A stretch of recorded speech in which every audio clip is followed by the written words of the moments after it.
Shekhar. Now I call upon Brother J.D. Thomas to the dais, and meanwhile Brother Noble Praveen will translate into our mother tongue.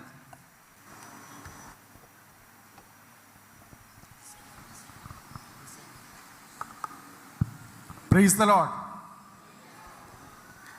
Thank you, Brother Shambhashiva Raghav Garu, for beautifully explaining what was the state of India before missionaries. మిషనరీలు రాకముందు భారతదేశం యొక్క స్థితిని చాలా అద్భుతంగా వివరించిన సాంబశివరావు గారికి ధన్యవాదాలు తెలియజేస్తూ ఉన్నాను. I think Indian history should be written as before missionaries and after missionaries. భారత చరిత్ర మిషనరీలకు ముందు మిషనరీలకు తర్వాత ఏమై ఉందో అనేటువంటి రీతిలో మన భారతదేశ చరిత్ర రాయవలసిన అవసరం ఉంది. When our dear brother Praveen Pagadala was martyred, we said we will publish 100 books and many more brothers should start writing the books. మన ప్రవీణ్ పగడాల గారు హతసాక్షి అయినప్పుడు మేమందరం ఒక నిర్ణయం తీసుకున్నాము, 100 పుస్తకాలు ఈ యొక్క సబ్జెక్ట్ మీద మేము రాసి మన వాళ్ళకి పంపించాలని ఆలోచన చేశాం.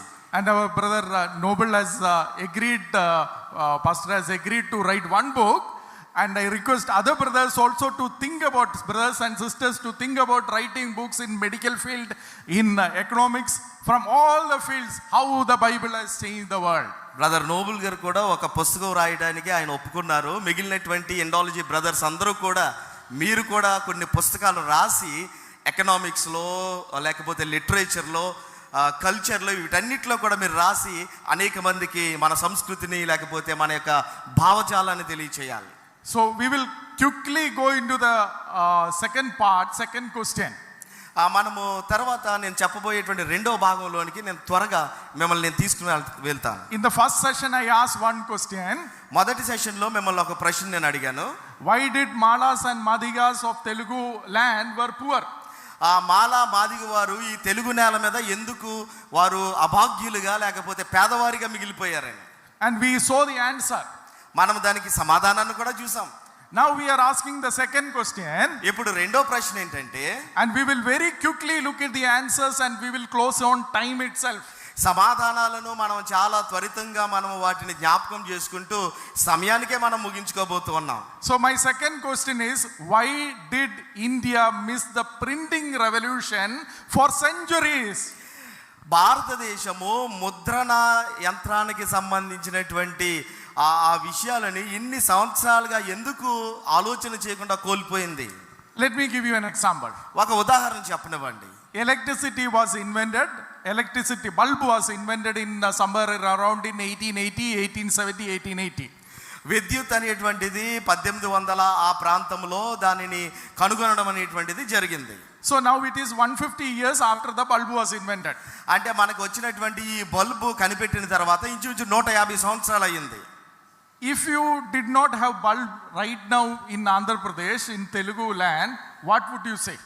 ఒకవేళ బల్బు గనక మన తెలుగు నేల మీద లేకపోతే పరిస్థితి ఎలా ఉంటుందో చెప్పండి. You would say, what are these rulers doing? ఏంటి ఈ పరిపాలకులందరూ ఏం చేస్తున్నారని మీరు చెప్పొచ్చు. Rest of the world has bulb, we do not have bulb. వాళ్ళందరూ కూడా ప్రపంచమంతా కూడా వెలుగుంటే మనకు లేదని చెప్పేవాళ్ళం. Same was the case with the printing machine. అదే విధంగా ఒకవేళ ముద్రణా యంత్రం లేకపోతే అదే పరిస్థితి నెలకొని ఉండేది. In AD 1440 printing press, Johannes Gutenberg printing press was invented. క్రీస్తు శకం 1440లో జానెస్ గుటెన్బర్గ్ ముద్రణ యంత్రాన్ని కనుగొన్నాడు. In somewhere around in AD 1455 first Bible was printed. 1455 క్రీస్తు శకం ఆ పరిసర ప్రాంతాల్లో మొట్టమొదటి బైబిల్ అనేటువంటిది ముద్రించడం జరిగింది. But when was the first printing press established in Telugu land? అయితే ఈ తెలుగు నేల మీద మొట్టమొదటి ముద్రణ యంత్రం కనుగొన్నది ఎప్పుడు? Vijayanagaram Empire was there when Gutenberg invented the press, correct? అది వచ్చినప్పుడు విజయనగర సామ్రాజ్య అధిపతి ఆ సమయంలో ఉన్నాడు, మీకు తెలుసా? Oh, we speak high about Vijayanagaram. Oh, that king was that. Oh, Devaraja was like this. Oh, what a magnificent glory of those kings. But what were those kings doing? Vijayanagara సామ్రాజ్యాన్ని పరిపాలించినటువంటి గొప్ప గొప్ప చక్రవర్తులు ఉన్నారు. ఎంత గొప్పగా వారి పరిపాలన చేశారని మనం చెప్తూ ఉంటాం, కానీ వారి పరిపాలనలో ఆ సమయంలో ఇలాంటి వారు ఎందుకు తీసుకుని రాలేకపోయారు? After that, the Mughals came. Mughal kingdom. ఆ మొఘల్ కింగ్డమ్, మొఘల్ రాజ్యం వచ్చినప్పుడు Oh, many kings.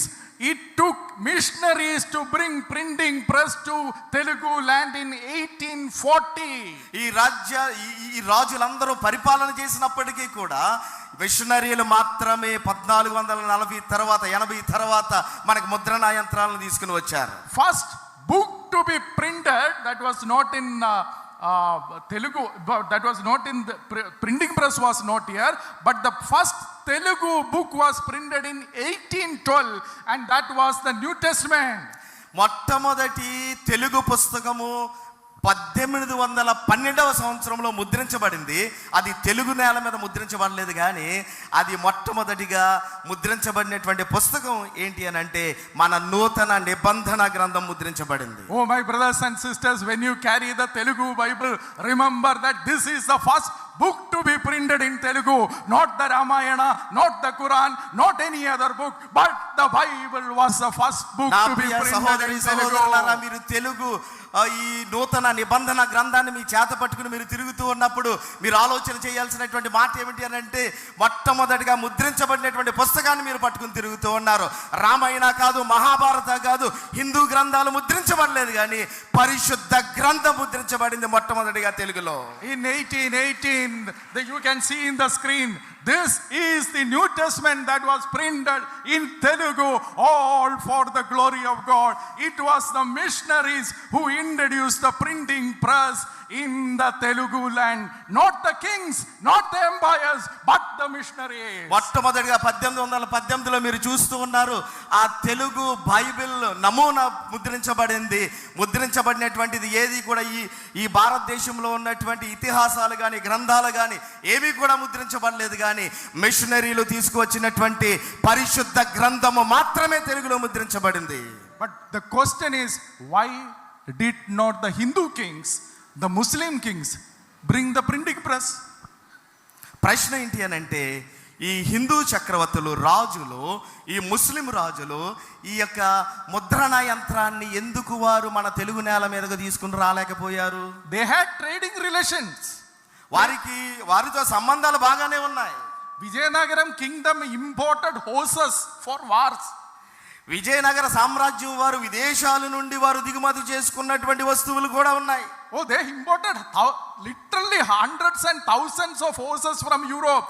వారు ఐరోపా దేశము నుండి వారు వందల కొలిది, వేల కొలిది గుర్రాలను దిగుమతి చేసుకున్నారు. They entered into a relationship with the Portuguese kingdom in the Goa.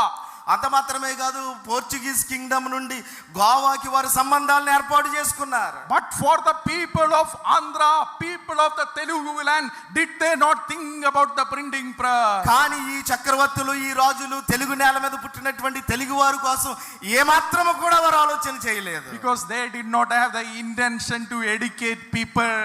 వారికి ఈ తెలుగు నేల మీద ఉన్నటువంటి ప్రజలకు మంచి చేయాలనేటువంటి ఆలోచన ఏమాత్రము కూడా మనకు కనబడడం లేదు. Because without the printing press, how will you give books to everybody?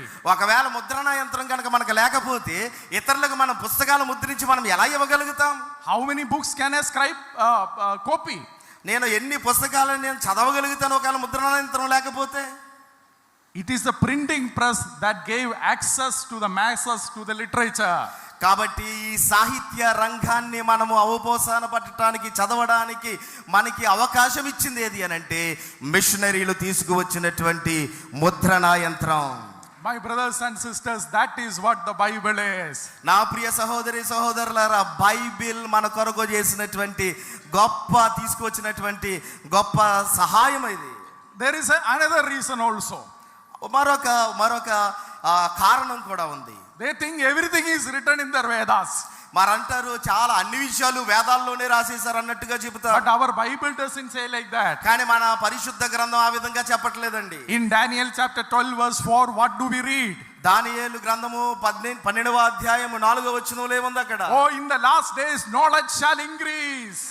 చివరి దినాలలో ఈ జ్ఞానం అనేటువంటిది అధికమవుతుంది అని ఉన్నది. Oh, therefore the missionaries knew that the printing press is needed. అందుకే ఈ మిషనరీలు మనకి ఈ ముద్రణ యంత్రం అనేటువంటిది కావాలి అని ఆలోచన చేశారు. And how many schools they have started in this Telugu land. అంత మాత్రమే కాదు, ఈ తెలుగు నేల మీద మిషనరీలు ఎన్ని విద్యా సంస్థలను వారు నెలకొల్పారు. We often say the father of the Renaissance movement of the Telugu land is the Kandukuri Veera Srilingam. మనం చాలాసార్లు మనం వింటూ ఉంటాం, తెలుగు నేల మీద ఇవన్నీ కూడా తీసుకొచ్చినటువంటి విద్యాపరమైనటువంటి ఆ రివల్యూషన్స్ అన్ని తీసుకొచ్చినటువంటి వ్యక్తి గురించి మనం చదువుతూ ఉంటాం, Kandukuri Veeresalingam. He was born in 1848.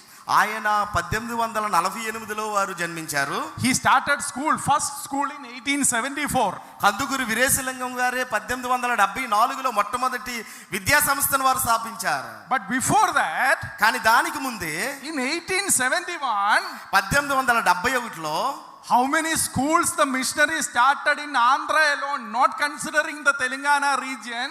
Andhra alone they had 212 schools and colleges. దానికంటే ముందే మిషనరీలు తెలంగాణ కాకుండా ఆంధ్రప్రదేశ్లో వారు ప్రారంభించినటువంటి స్కూళ్ళు 212 స్కూళ్ళు వారు ప్రారంభించారు. My brothers, and think about it, 3 years before the first Hindu started the school, missionaries had 212 schools in Andhra region alone. Therefore missionaries are the fathers of the Telugu Renaissance. నా ప్రియ సహోదరి సహోదరుల, హైందవులు స్కూళ్ళు ప్రారంభించడానికి 3 సంవత్సరాల ముందే మిషనరీలు మనకి విద్యా సంస్థలను ప్రారంభించారు. కాబట్టి మనకి విద్యను తీసుకుని వచ్చింది ఎవరు అని అంటే పరిశుద్ధ గ్రంథాన్ని చేతపట్టుకున్నటువంటి మిషనరీలు తీసుకొచ్చారు. కాబట్టి వారు మనకి తల్లిదండ్రులతో సమానం అని తెలియజేస్తా ఉన్నాను. First book was the Bible. మొట్టమొదటి పుస్తకం పరిశుద్ధ గ్రంథం. Who started the first Telugu magazine? మొట్టమొదటి తెలుగు మ్యాగజైన్ ని ప్రారంభించింది ఎవరో తెలుసా? Oh, it was again the missionaries. అది కూడా మన మిషనరీలే ప్రారంభించేశారు. In 1862, Hitavadi is the first Telugu magazine, secular, religious, or for any purpose. It was the missionary who started the first Telugu magazine. 1862వ సంవత్సరంలో ప్రారంభించబడినటువంటి ఆ యొక్క ఏదైతే హితవాది అనేటువంటి ఈ మ్యాగజైన్ ఉన్నదో అది సెక్యులర్గా కావచ్చు, లోకపరంగా కావచ్చు, మతపరంగా కావచ్చు, ఆధ్యాత్మికంగా కావచ్చు, ప్రారంభించబడినటువంటి మొట్టమొదటి మ్యాగజైన్ అదే. What did the magazine cover? ఆ మ్యాగజైన్ కవర్ ఏం చెప్తా ఉంది? Of course they shared the gospel. అందులో స్వార్థ అయితే చెప్పబడింది. But they also taught geography. అంత మాత్రమే కాదు, స్వార్థతో పాటుగా భౌగోళిక పరమైనటువంటి విషయాలు వారు బోధించారు. They wrote about women's education. అంత మాత్రమే కాదు, స్త్రీలకు విద్య యొక్క ప్రాముఖ్యతను గురించి వారు అందులో బోధించారు. They spoke against polygamy. అంత మాత్రమే కాదు, బహుభార్యత్వాన్ని గురించినటువంటి సంగతుల గురించి అందులో ప్రస్తావించారు. Oh, they spoke against the caste system. అంత మాత్రమే కాదు, ఈ మతపరమైనటువంటి ఈ కుల జాడ్యం ఏదైతే ఉందో దానికి వ్యతిరేకంగా దాంట్లో బోధించారు. So who are the fathers of Telugu Reformation? అయితే ఈ తెలుగు నేల మీద మనకి ఈ సంస్కరణలు తీసుకొచ్చినటువంటి మనకు ఆదివాసీలు ఎవరు? Oh, Christian missionaries are the fathers of Telugu land. మనకి సంస్కరణ తీసుకొచ్చినటువంటి మన పితరులు మన యొక్క మిషనరీలు మాత్రమే. Before this, just one more, yeah. You can see actually how the missionaries have been teaching. This is about the St. Petersburg and Moscow in their publication 1862, 1864. They are giving photos so that the Telugu people will know how the world will be. Look at the vision of the missionaries. చూడండి, తెలుగు మిషనరీలు తీసుకొచ్చినటువంటి ఈ pictures ద్వారా 1862, 1864లో వీటి చూపించడం ద్వారా ఈ తెలుగు మేర మీద మీరు చూస్తూ ఉన్నటువంటి ప్రపంచం ఇది మాత్రమే కాకుండా ప్రపంచం చాలా ఉంది అని మనకి చూపించినటువంటి వారు మిషనరీలు మాత్రమే. And they also started later, though it was not the first Telugu women's magazine, missionaries also started women's magazine. వారు ఈ మ్యాగజైన్ మొట్టమొదటి తెలుగు మ్యాగజైన్ మాత్రమే కాకుండా మొట్టమొదట స్త్రీలకు ఒక మ్యాగజైన్ ప్రారంభించింది కూడా మిషనరీలే. Vivekavadi. Vivekavati is a Telugu magazine started by Christian missionaries. స్త్రీలకు మొట్టమొదటిగా ప్రారంభించబడినటువంటి మ్యాగజైన్ వివేకవతి అనేటువంటి పేరు కలిగినటువంటిది. My brothers and sisters, they wanted to change the Telugu land. నా ప్రియ సహోదరులారా, ఈ మిషనరీలు మన తెలుగు నేలను వారు సమూలంగా మార్పు చేశారు. And in the next 15 minutes, that is the time allotted, let us quickly run to the third question. అంత మాత్రమే కాదు, ఈ తర్వాత 15 నిమిషాల్లో మూడవ ప్రశ్నలోనికి మిమ్మల్ని త్వరగా నేను తీసుకుని వెళ్తాను. Why did we not have a hospital before the missionaries? మిషనరీలు రాకముందు మన తెలుగు నేల మీద ఈ యొక్క హాస్పిటల్స్ ఎందుకు లేవు? Not just in Telugu land, in the entire India we did not have a hospital. Telugu నేల మీద మాత్రమే కాదు, భారతదేశం మొత్తంలో కూడా ఎక్కడెక్కడ హాస్పిటల్ లేదు. And not only in India, in the entire world, apart from Christians, nobody else started hospitals. అంత మాత్రమే కాదు, భారతదేశంలోనే కాకుండా మొత్తం ప్రపంచంలోనే క్రైస్తవులు కాకుండా ఇంకెవరో కూడా ఈ యొక్క వైద్య రంగానికి చెందినటువంటి hospitals ప్రారంభించలేదు. Everybody falls sick, correct? Everybody will have sickness.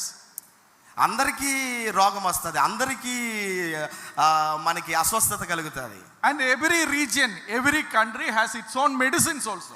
ప్రతి దేశానికి వారికి సంబంధించినటువంటి వారి యొక్క మెడిసిన్ వరకు ఉంటుంది. We have Ayurveda in India. భారతదేశంలో మనకున్నటువంటి మందులు ఏంటి అని అంటే మెడిసిన్ ఆయుర్వేదం. I am not saying whether Ayurveda is right or wrong. All I am saying is everybody had some kind of medicine. Ayurveda సరైంది కాదా అని నేను చెప్పట్లేదు. ప్రతి దేశానికి కూడా వారికి చెందినటువంటి ఒక మెడిసిన్ ఉందని మాత్రం చెప్తున్నాను. My question is, if you had sickness and if you had medicine, why didn't you start a hospital? ఒకవేళ మనకి ఆయుర్వేదం అనేటువంటి మెడిసినే కనుక మనకు ఉంటే ఈ రోజున హాస్పిటల్లో మనకి మిషనరీలు ప్రారంభించవలసినటువంటి అవసరం ఎందుకు వచ్చింది? There are reasons for that. చాలా కారణాలు ఉన్నాయి వాటికి. Because serving others is considered as a low caste job for these great Brahmins. ఈ బ్రాహ్మణులు ఎవరైతే ఉన్నారో సేవ చేయడం అనేటువంటిది ఇది అణగారినటువంటి బడుగు వర్గాలకి మాత్రమే చేయవలసినటువంటిదని వారు భావించారు. So they don't want to serve others. అందుకే వాళ్ళు ఏమనుకున్నారు అంటే మేము ఈ కింద జాతి వారికి మేము ఏమాత్రము కూడా మేము సేవలు అందించమని వారు చెప్పారు. Because if you start a hospital, every kind of people will come and you will have to serve everybody. Hospital కనుక మనం ప్రారంభిస్తే అన్ని వర్గాలకి చెందినటువంటి ప్రజలు వస్తారు కాబట్టి అందరికీ మనం సేవ చేయాల్సినటువంటి పరిస్థితి ఏర్పడుతుంది. But missionaries came with this Bible. కానీ మిషనరీలు పరిశుద్ధ గ్రంథంతో మన నేల మీద అడుగు పెట్టారు. And in the Bible it says the Son of Man did not come to be served but to serve. Bible మనకు బోధిస్తూ ఉన్నటువంటి మాట, మనుష్య కుమారుడు పరిచారము చేయించుకోవడానికి రాలేదు కానీ పరిచర్య చేయడానికి వచ్చాడు ఆయన. Oh, they came with that vision. అంత గొప్ప దర్శనముతో మిషనరీలు మన నేల మీద అడుగు పెట్టారు. And in the Gospel of Matthew chapter number 25 verse 34 to 40, our Lord Jesus Christ said, when I was sick you took care of me. అంత మాత్రమే కదా, మత్తయి సువార్త 24వ అధ్యాయం 35వ వచనం నుండి ఆయన చెప్తూ ఉన్నాడు, నాకు నా విషయంలో మీరు తీసుకున్నటువంటి ఈ కేర్ ఏదైతే ఉందో వాటి విషయమై నేను ఆలోచన చేస్తూ ఉన్నాను. Oh, the Christians are the heart to take care of the sick people. ఈ క్రైస్తవులందరూ కూడా ఆ మనసును కలిగి ఈ యొక్క రోగుల పట్ల వారు చాలా మంచి మనసును కలిగి ఉన్నారు. And I am not speaking, I am not making theories on my own. నేను నా సొంత విషయాలు ఏమీ కూడా మీకు నేను బోధించడం లేదు. This medicine and healthcare, early Christianity by Gary B. Furman, he is one of the topmost scholars on medicine and religion in the world. ఇక్కడ మీరు చూస్తున్నారు మెడిసిన్ అండ్ హెల్త్ కేర్, ఇది అర్లీ లేకపోతే ఆదిమ క్రైస్తవ్యానికి సంబంధించినటువంటి ఈ పుస్తకము. ఇందులో చాలా విషయాలు మెడిసిన్ గురించి లేకపోతే వైద్య రంగం గురించి వారు రాశారు. Published by John Hopkins University. అది జాన్ హోప్కిన్స్ యూనివర్సిటీ ద్వారా అది ప్రచురణ అనేటువంటిది జరిగింది. We all know John Hopkins University is a very reputed university. మనకందరికీ తెలుసు జాన్ హోప్కిన్స్ యూనివర్సిటీ అనేటువంటిది చాలా ప్రఖ్యాత పేరుగాంచినటువంటి విశ్వవిద్యాలయం. And in that book it says hospital is a Christian invention. ఆ పుస్తకంలో చెప్పబడినటువంటి మాట ఏంటో తెలుసా? వైద్య రంగానికి సంబంధించినటువంటి హాస్పిటల్స్ అనేటువంటివి క్రైస్తవులు కనుగొన్నటువంటి కేంద్రాలు అని అందులో చెప్పారు. We can understand it very simply like this. మీరు అర్థం చేసుకోవడానికి చాలా సింపుల్గా నేను ఇలా చెప్తాను. Unless you have hospitality, మనము ఇతరులకు మనం చూపించేటువంటి ఈ యొక్క హాస్పిటాలిటీ ఏదైతే ఉందో, unless you be hospitable to every people, మనము అందరికీ మనము ఆతిథ్యం ఇచ్చేటువంటి వారముగా కనుక ఉండకపోతే you cannot have a hospital. మనము వైద్య రంగంలో ఇలాంటి హాస్పిటల్స్ పెట్టేటువంటి అవకాశం ఉండదు. Correct? అవునా లేదా? It is the Christian virtue of being hospitable to everybody that led to the beginning of the hospital. Hospitals ప్రారంభించడానికి గల మూల కారణం ఏంటి అని అంటే, బైబిల్ గ్రంథంలో క్రైస్తవులకు నేర్పించబడినటువంటి అందరికీ మనం ఆతిథ్యం ఇచ్చేటువంటి మనస్సును మనం ఏదైతే కలిగి ఉండాలని మన పరిశుద్ధ గ్రంథం చెప్తూ ఉందో ఆ భావాన్ని బట్టి ఇవి ఉనికిలోకి వచ్చాయి. And how many hospitals Christian missionaries started? అయితే క్రైస్తవ మిషనరీలు ఎన్ని హాస్పిటల్స్ వారు ప్రారంభించారు? By 1933, 1933వ సంవత్సరం వచ్చేసరికి in Telugu land alone, 89 hospitals and dispensaries were started by the medical missionaries. 89 hospitals ఈ మిషనరీస్ ద్వారా ఈ తెలుగు ప్రాంతాల్లో స్థాపించబడ్డాయి. And in the entire India, భారతదేశం అంతట్లో మనం చూస్తే Protestants started 1000 hospitals, Catholics started 1000 hospitals. Protestants 1000 hospitals ప్రారంభించారు, అలాగే క్యాథలిక్స్ మరొక 1000 హాస్పిటల్స్ ప్రారంభించారు. Oh, what a great blessing for the people of India. భారతదేశం యొక్క ప్రజలకు ఎంత గొప్ప ఆశీర్వాదాన్ని మిషనరీలు తీసుకుని వచ్చారో చూడండి.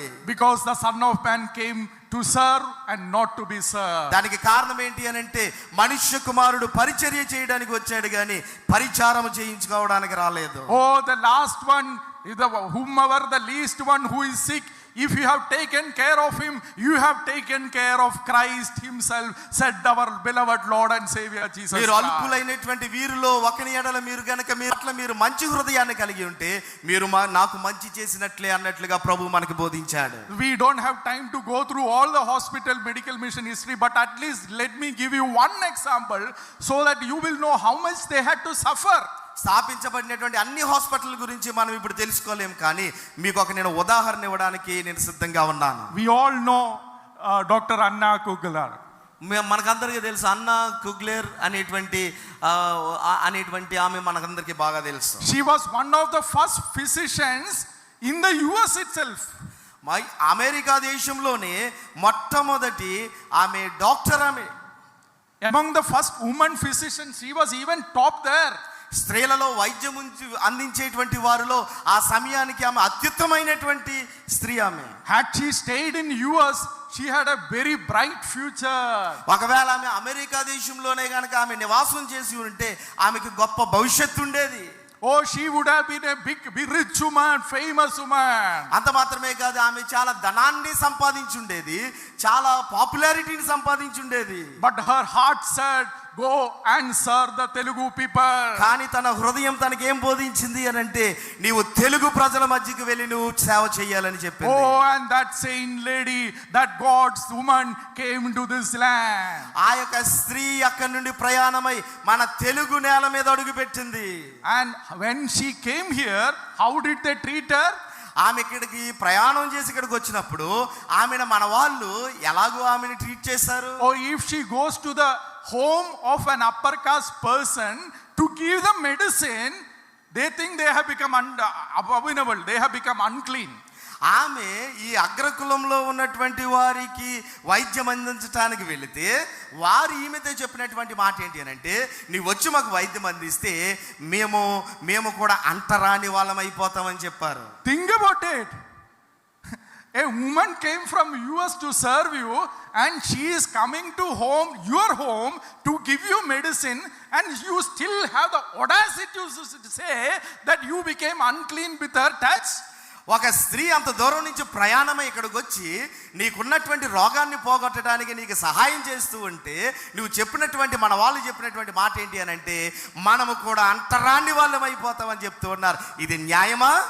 Oh, but she said, for Christ's sake, yours also.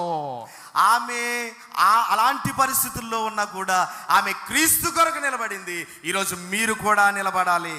But the hearts will break when you continue in the good work. someday the result will come. ఒకవేళ అలాంటి మంచి పనిని మనం చేస్తూ ఉన్నప్పుడు ఇలా హృదయాలు బద్దలయ్యేటువంటి పరిస్థితులు మనకు కూడా ఎదురవుతూ ఉంటాయి. The Raja of Elur gave her the land after she treated his wife. ఏలూరులో ఉన్నటువంటి ఒక రాజావారు ఆమె భార్యను ఆ వైద్యం అందించిన తర్వాత, వైద్యం చేసిన తర్వాత ఆమెకు కొంత భూభాగాన్ని ఇవ్వడం జరిగింది. And he was so touched with her character. అంత మాత్రమే కాదు, ఆయన ఆమెకున్నటువంటి ఆ లక్షణాలను చూసి ఎంతో హృదయానికి తాకినట్లుగా ఆమె జీవితాన్ని ఆ He లక్షణాలు named his daughter after her name. అంత మాత్రమే కాదు, ఆ రాజావారు తనకు పుట్టినటువంటి కుమార్తెకు ఆమె పేరును పెట్టుకున్నాడు. And then when the hospital began, he himself translated the book of Galatians, epistle of Galatians to Telugu, and he translated, he distributed, because he saw one Christ-like woman in his land. అంత మాత్రమే కాదు, ఆ భూమి ఇచ్చిన తర్వాత, అక్కడ hospital కట్టిన తర్వాత, అది ప్రారంభమైన తర్వాత బైబిల్ గ్రంథంలో ఉన్నటువంటి గలతీయులకు రాసినటువంటి పుస్తకంలో ఉన్నటువంటి భాగాలను తెలుగులోనికి తర్జుమా చేసి ఆయన అక్కడ ఉన్నటువంటి వారందరికీ కూడా పరిశుద్ధ గ్రంథాన్ని పంచిపెట్టాడు. దీనికి కారణం ఏంటి అని అంటే, ఒక స్త్రీ ఆమె చూపించినటువంటి క్రీస్తు మాదిరిని బట్టి.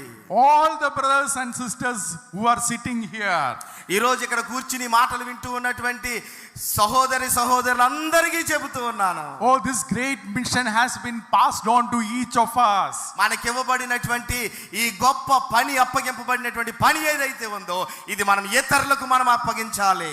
Are you faithful to that? మీకు అప్పగింపబడినటువంటి పనికి మీరు నమ్మకంగా మీరు చేస్తూ ఉన్నారా? In the next 5-6 minutes, తర్వాత వచ్చేటువంటి 5-6 నిమిషాల్లో as I conclude, నేను ముగింపులోనికి నేను తీసుకుని వెళ్తాను. let me give you 2 parables, 2 stories, actually not stories but actual events. 2 జరిగినటువంటి సంఘటనలు మీకు తెలియజేసి నేను ముగింపులోనికి తీసుకుని వెళ్తాను. One is the parable of a dam. ఒకటి ఆనకట్టకు సంబంధించినటువంటి సంగతి. So this is written by Dr. Jacob Chamberlain, who was also a Telugu missionary, in his book In the Tiger Jungle and Other Stories of Missionary Work Among Telugus of India. ఇది Jacob చంబరియన్ ద్వారా ఇది రాయబడినటువంటిది. ఇది Telugu machinery work సంబంధించినటువంటి సంగతి. He takes the example of Sir Arthur Cotton's dams. ఆయన రాసినటువంటి తన పుస్తకంలో సర్ ఆర్థర్ కాటన్ గారు కట్టినటువంటి ఆనకట్టల గురించి ఆయన ప్రస్తావించాడు. Water was always flowing in the river, right? అస్మాను మనకి నదిలో నీరు ప్రవహిస్తూనే ఉంటుంది, మనకు తెలుసు ఆ విషయం. The water was always in the Telugu land. మన తెలుగు ప్రాంతాల్లో కూడా నదులు ప్రవహిస్తూ ఉన్నాయి. But who made it beneficial for the people? అయితే ప్రజలకు ఉపయోగపడేలాగా చేసినటువంటి వ్యక్తి ఎవరు? My brothers and sisters, before Arthur Cotton, people used to worship river. You will see some of the small temples near the riverside even now. ఇప్పుడు కూడా కొన్ని ప్రాంతాల్లో ఈ నదుల పక్కన. But my brothers and sisters, Arthur Cotton came, the Bible man who was the pioneer behind the Godavari Delta mission. He came with a vision that river is not God, river is a creation and we have to take care of the creation. చాలా మంది ఆ నది దగ్గరికి వెళ్ళి అక్కడ పూజలు చేస్తుంటే చూసి ఈ నీరు ప్రజలకు ఉపయోగపడాలని చెప్పి సర్ ఆర్థర్ కాటన్ గారు ఈ బైబిల్ ద్వారా నేర్చుకున్నటువంటి విషయాలను బట్టి ఆనకట్ట కట్టడానికి ఆయన పూనుకున్నాడు. And he blessed every person in this land, not just the Christians, everybody in this land. He blessed Arthur Cotton's dams blessed. అయితే ఎప్పుడైతే సర్ ఆర్థర్ కాటన్ గారు ఆనకట్ట కట్టారో ఆయన మన తెలుగు నేల మీద ఉన్నటువంటి ప్రజలందరికీ కూడా ఆశీర్వాదకరంగా నిలిచాడు. ఏదో ఒక వర్గానికి సంబంధించినటువంటి వారి కొరకు కాదు, క్రైస్తవులకు, క్రైస్తవేతరులకు అందరికీ కూడా ఆయన ఆశీర్వాదకరంగా నిలిచాడు. That is what happens when you live by the Bible principles. మీరు బైబిల్ పట్టుకుని ఇతరులకి బైబిల్లో ఉన్నటువంటి విషయాలు గనక బోధిస్తే జరిగేది ఏంటో తెలుసా? మీరు ఇతరులకు ఆశీర్వాదకరంగా ఉంటారు. You will be a blessing to everybody. మీరు అనేక మందికి దీవెనకరంగా ఉంటారు. And then second story I want to tell about a grammar book. రెండవ సంగతి నేను చెప్పాలనుకున్నటువంటి విషయం ఏమిటి అనంటే, I'm skipping many of the other contributions, but grammar book. See, Telugu language, Telugu భాష ఏదైతే ఉందో, by 18th century it was stagnant, it was not growing. 18వ శతాబ్దంలో వరకు కూడా అది అంతగా విస్తరించినటువంటి భాష ఏమీ కాదు మనది. Telugu land was always known as a poetical, beautiful language, but unfortunately it became stagnant. అయితే తెలుగు భాష ఏదైతే ఉందో ఇది చాలా కవిత్వానికి సంబంధించినటువంటి చాలా అద్భుతమైనటువంటి భాషే కానీ విచారకరం ఏంటి అని అంటే 18వ శతాబ్దం వరకు దాని యొక్క విస్తరణ అనేటువంటిది నోచుకోలేదు. But why did it become stagnant? ఎందుకు అది అలా ఆగిపోవడానికి గల కారణం ఏంటి?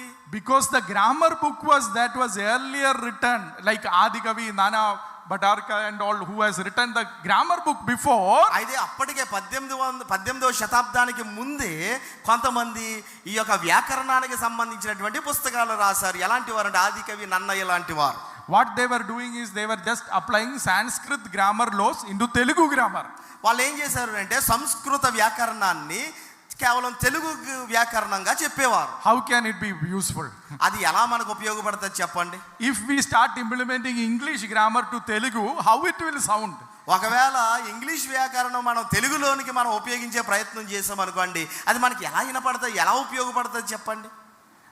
They did that because they thought Sanskrit is the mother of all languages, and if you have to have the correct thing, you have to have the Sanskrit grammar.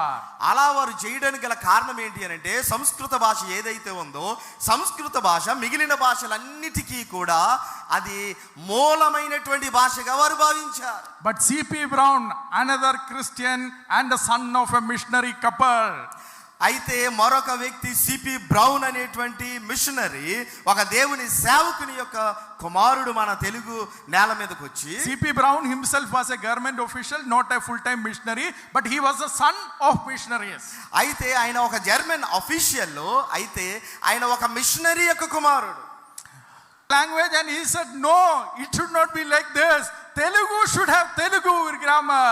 అయితే ఎప్పుడైతే మన తెలుగు భాషను చూసాడో తెలుగు భాష ఇలా ఉండడానికి వీలు లేదు, తెలుగు భాషలా ఉండాలని కోరుకున్నాడు. Oh, and the Telugu language started prospering. అతను ఎప్పుడైతే ఆలోచన చేశాడో తెలుగు భాష అనేటువంటిది వర్ధిల్లటం ప్రారంభించింది. Oh, when the Bible principles were applied to Telugu language prospered. When the Bible principles were applied to Telugu rivers, Telugu land prospered. అయితే తెలుగు భాష ఇలా వర్ధిల్లడానికి గల కారణం ఏంటి అని అంటే బైబిల్లో ఉన్నటువంటి సూత్రాలను తెలుగులో అవి వినియోగించడం ప్రారంభించారు. మన యొక్క ప్రాంతంలో వినియోగించడం ప్రారంభించారు. మన ప్రాంతం వర్ధిల్లడం ప్రారంభించింది. My time is over, but let me conclude by saying that మన సమయం అయిపోయింది. అయితే నేను ముగింపులో ఈ విషయాలు నన్ను చెప్పనివ్వండి. as we started in Hebrews chapter 13, మనము హెబ్రీయుల పత్రిక 13వ అధ్యాయం చదవడం గనుక మనం ప్రారంభిస్తే, remember those who led you. The Bible instruct, it is a commandment, it is not a choice. అయితే ఎవరైతే మిమ్మల్ని దేవుని వైపుకి నడిపించారో వారిని మీరు జ్ఞాపకం చేసుకోండి అని చెప్తుంది. Consider the outcome of their life. అయితే వారి యొక్క ఫలం ఏదైతే ఉందో వారు చేసినటువంటి పనికి దానిని మీరు గుర్తించమని చెప్తూ ఉంది. And imitate them. This is the clear instruction of the Bible. అయితే మీరు బైబిల్లో ఇవ్వబడినటువంటి సూచనలు ఏవైతే ఉన్నాయో వాటిని మీరు ఖచ్చితంగా పాటించండి అని చెప్తుంది. Oh, look at the missionaries. అయితే అది మనకు జ్ఞాపకం చేస్తుంది, మనం మిషనరీల వైపుకి చూడాలి. In 1805, when the London Missionary Society, the missionaries came, within 5 years both the missionaries died. 1805లో లండన్ మిషనరీ సొసైటీ ద్వారా మిషనరీలు మన ప్రాంతానికి వచ్చిన 5 సంవత్సరాల వ్యవధిలో చాలా మంది మిషనరీలు చనిపోయారు. Oh, but their wives did not stop the work. అయితే వారి చనిపోయిన వారి జీవితాలు పని చేయడం అనేటువంటిది ఆగిపోలేదు. Oh, they did not see any result until 1836. 1836 వరకు వారు చేసినటువంటి పనికి ఏ ఫలితాన్ని వారు చూడలేకపోయారు. My brothers, remember this, 30 years they did not construct one church. 30 years, 1806 to 1836, they did not have construct church because people did not convert. 13 సంవత్సరాలు వారు ఒక్క సంఘాన్ని కూడా వారు స్థాపించలేకపోయారు, ఒక్క ఆత్మను కూడా నడిపించలేకపోయారు. What if the missionaries have given up then? మన మిషనరీలు మన నేలకు వారు ఇచ్చినటువంటి బహుమానం ఏంటి మరి? Oh, what if I say I had sickness, my friend died, I died, my neighbor died, let me stop the work? No, they did not stop. We will not stop. మనమైతే నా స్నేహితుడు చనిపోయాడు, నా కుటుంబస్తులు చనిపోయారని మనం పనిని ఆపేస్తాం. కానీ మిషనరీలు 30 సంవత్సరాలు వారు ఫలాన్ని చూడలేకపోయినా వారి పనిని మాత్రం వారు ఆపలేదు. Oh, my brothers and sisters, sober after that, when the poor people started coming to Christ, they also stood strong. అయితే ప్రియులారా, ఎప్పుడైతే ప్రజలు ఈ పేదవారు కూడా దేవుని వైపుకి ఆకర్షించబడుతూ ఉన్నారో వారు కూడా మిషనరీలతో పాటుగా ప్రభువు కొరకు బలంగా వారు నిలబడ్డారు. Church Missionary Society in its report says there was a lady, there are hundreds of people like that, but there was a lady called Butalama.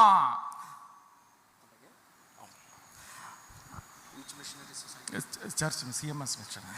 ఆ సిఎంఎస్ మిషనరీ సొసైటీలో ఒక స్త్రీ ఆమె చేసినటువంటి పని, ముత్తాలమ్మ అనేటువంటి స్త్రీ చేసినటువంటి Oh, పని. she was a poor woman. She was a poor woman who came to Christ. ఆమె చాలా పేద స్త్రీ, ఆమె ప్రభువుని నమ్ముకుంది. And when she became a Christian, they threatened that they will kill her, they will burn her house. ఒకవేళ నువ్వు క్రీస్తుని కనుక నమ్ముకుంటే నిన్ను చంపేస్తాం, నీ ఇల్లును తగలబెడతామని కూడా వారు భయపెట్టారు. She said, you can kill me, you can burn me, you can destroy my house, but I will not leave Jesus Christ. కానీ ఆ స్త్రీ ముత్తాలమ్మ చేసుకున్నటువంటి తీర్మానం ఏంటి అని అంటే, మీరు నన్ను చంపినా, నా ఇంటిని తగలబెట్టినా, మమ్మల్ని నాశనం చేసినా నేను క్రీస్తు కొరకు నిలబడతానని సాక్ష్యం ఇచ్చింది. Oh, the great grandmother of the Telugu Christian. మన తెలుగు క్రైస్తవులకి ఆమె మన ఆది తల్లి లాంటిది. Oh, my brothers and sisters, when we meet this great grandmother in heaven, we should be answering her whether we are also like her. నా ప్రియ స్నేహితులారా, మీరు రేపు పరలోకం వెళ్ళిన తర్వాత మన ఆది తల్లి అయినటువంటి ముత్తాలమ్మను కనుక మనం చూస్తే ఆమె అడిగేటువంటి ప్రశ్నలకు నువ్వు సమాధానం చెప్పడానికి సిద్ధంగా ఉన్నావా? Neither sickness nor persecution nor sword, not even the famines could turn away the Christians from Christ. అయితే కరువులు గాని, భయంకరమైన పరిస్థితులు గాని, హింసలు గాని, శ్రమలు గాని మిషనరీలు దేవుని పరిచర్యను ఆపేలాగా ఏది కూడా చేయలేకపోయింది. We all know about the great famine of 1876 to 1878. We all know, right? 1816 నుండి వచ్చినటువంటి కరువు మీకు అందరికీ బాగా తెలుసు. Oh, my brothers and sisters, Reverend Johnny Klaus says, when people were dying, they were crying, Pastor, please baptize me. I want to be baptized before I die. ఆ కరువు వచ్చినప్పుడు ప్రజలు ఎప్పుడైతే చనిపోతూ ఉన్నారో, జాన్ ఈ క్లౌ అనేటువంటి దొరగారి దగ్గరకు వచ్చి ప్రజలు చెప్పినటువంటి మాట ఏంటో తెలుసా? ఇదిగో సేవకుడా, ఈ కరువును బట్టి మేము చనిపోతూ ఉన్నాం, కాబట్టి నీవు నాకు బాప్తిసం కావాలి అని చెప్పి వారు ఎలుగెత్తి ఏడ్చారు.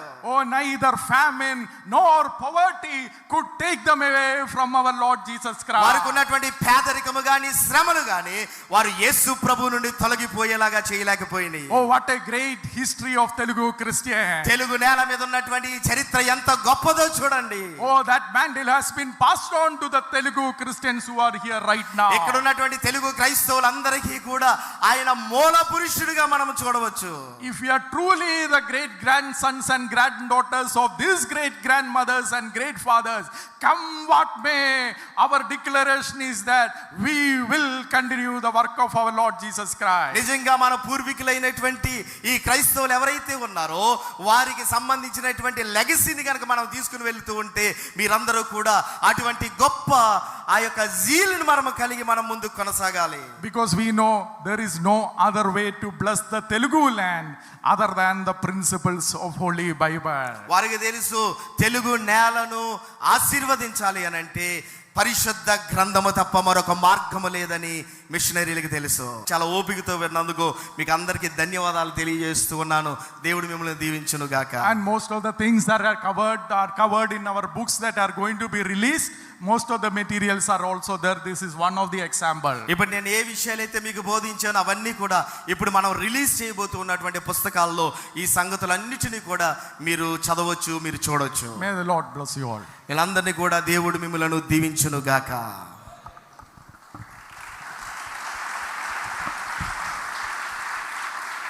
Thank you mister Jerry Thomas for your wonderful sessions.